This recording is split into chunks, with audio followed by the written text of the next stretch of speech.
കുറച്ച് വർഷങ്ങൾക്ക് മുമ്പ് എൻ്റെ അമ്മായിയപ്പന് ഹാർട്ടിന് കംപ്ലയിൻ്റ് ഉണ്ടായി. സാമ്പത്തികമായിട്ട് വലിയ ബുദ്ധിമുട്ട് വന്നപ്പോൾ ഞാൻ അപ്പച്ചൻ്റെ വീടിൻ്റെ ആധാരം കൊണ്ടേ ബാങ്കിൽ പണയം വെച്ചു. 1,00,000 രൂപ എടുത്തു. പക്ഷെ അത് കുറേശ്ശെ അടക്കിക്കൊണ്ടിരിക്കുകയായിരുന്നു. അതിൻ്റെ അടക്കാനുള്ള കാലാവധി കഴിഞ്ഞപ്പോൾ അവർ നോട്ടീസ് വിട്ടു, 50,000 രൂപ അടക്കണം 4 ദിവസത്തിനുള്ളിൽ എന്നുള്ളത്. ഞാനും എൻ്റെ ഭാര്യയും ഭയങ്കര വിഷമത്തിലായി. അപ്പോഴും ഞങ്ങൾ പ്രാർത്ഥിക്കുമായിരുന്നു. ഞങ്ങളുടെ കുടുംബ പ്രാർത്ഥനയുണ്ട്, വ്യക്തിപരമായ പ്രാർത്ഥനയുണ്ട്, അതുപോലെ തന്നെ ജപമാല പ്രാർത്ഥന മുടങ്ങാതെ എൻ്റെ വ്യക്തിപരമായി നടക്കുന്നുണ്ട്. പക്ഷെ പ്രിയപ്പെട്ടവരെ, എൻ്റെ ജീവിതത്തിൽ അത്ഭുതകരമായ ഒരു ഇടപെടൽ ഉണ്ടായി. എനിക്കത് പറയാൻ പറ്റും, പരിശുദ്ധ അമ്മ വഴിയാണെന്ന് എനിക്ക് പറയാൻ പറ്റും. എന്നെ അറിയില്ലാത്ത, എൻ്റെ ധ്യാനം കൂടിയിട്ടില്ലാത്ത ഒരു വ്യക്തി എന്നെ വിളിക്കുക. എറണാകുളം ഹൈക്കോർട്ടിൻ്റെ അടുത്തുള്ള ഒരു ചേട്ടൻ.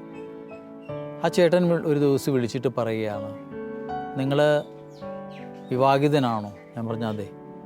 ഭാര്യയും കൂട്ടി രാവിലെ 8 മണിയാകുമ്പോൾ ഇന്ന സ്ഥലത്ത് വരിക, ഇന്ന ഫ്ലാറ്റിൻ്റെ മുമ്പിൽ വരിക. സിനിമ ഞങ്ങൾ അതിരാവിലെ എഴുന്നേറ്റു. ഞാനും എൻ്റെ ഭാര്യയും കൂടി ഇവിടുന്ന് ബസ് കയറി ഹൈക്കോർട്ടിൽ ചെന്ന് ആ ചേട്ടൻ പറയുന്നതിന് ഒരു 5 മിനിറ്റ് മുമ്പേ ഞങ്ങൾ അവിടെ ചെന്നു. ആ ചേട്ടൻ്റെ നമ്പർ ഫോണിൽ നിന്നെടുത്ത് എൻ്റെ നമ്പർ കണക്ട് ചെയ്ത് വിളിച്ചു. ഒരു ചേട്ടൻ പുറത്തേക്ക് ഇറങ്ങി വന്നു, ഒരു വെള്ള ഷർട്ടും മുണ്ടും ധരിച്ച ഒരു ചേട്ടൻ. ആ ചേട്ടൻ്റെ കയ്യിൽ ഒരു കവറുണ്ടായിരുന്നു.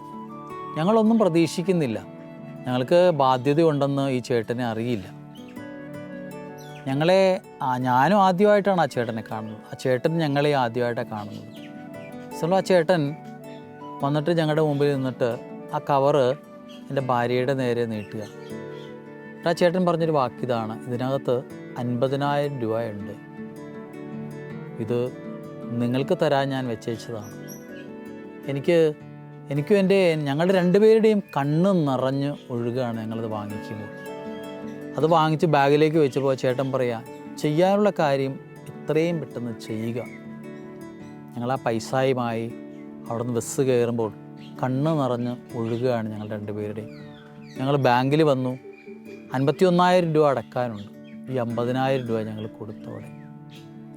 സ്നേഹമുള്ളവരെ, ആ പണം അവർ സ്വീകരിച്ച് ആ പ്രമാണം തിരിച്ചു തന്ന് 2,000 രൂപയും തിരിച്ചു തന്നു. പ്രിയപ്പെട്ടവരെ, എനിക്ക് പറയാൻ പറ്റും, ഇത് ശരിക്കും മാതാവിൻ്റെ ഇടപെടൽ തന്നെയാണ്. കാരണം ഞാൻ നേരത്തെ പറഞ്ഞല്ലോ, ഭൗതികമായ ഒരാവശ്യത്തിന് വേണ്ടി ഇന്നുവരേക്കും ഞാൻ മാതാവിനോടോ ഈശോയോടോ പിതാവിനോടോ പ്രാർത്ഥിച്ചിട്ടില്ല. കാരണം അത് എൻ്റെ ഒരു വിശ്വാസമാണ്. എൻ്റെ ആവശ്യങ്ങൾ അറിയുന്ന സ്വർഗത്തിലെ എൻ്റെ ദൈവം, എൻ്റെ പിതാവ് എനിക്ക് തരുമെന്നുള്ള ബോധ്യമുണ്ട്. അതാണ് ഈ സംഭവിച്ചത്. ശരിക്കും അത് മാതാവ് വഴിയാണ് അത് സംഭവിച്ചതെന്ന് എനിക്ക് ഉറപ്പിച്ച് പറയാൻ പറ്റും. ആ ഒരു അനുഭവം എന്നെ വല്ലാതെ സ്വാധീനിക്കുകയും വീണ്ടും മാതാവിനോട് ചേർന്ന് പ്രാർത്ഥിക്കുവാൻ എന്നെ പ്രാർത്ഥന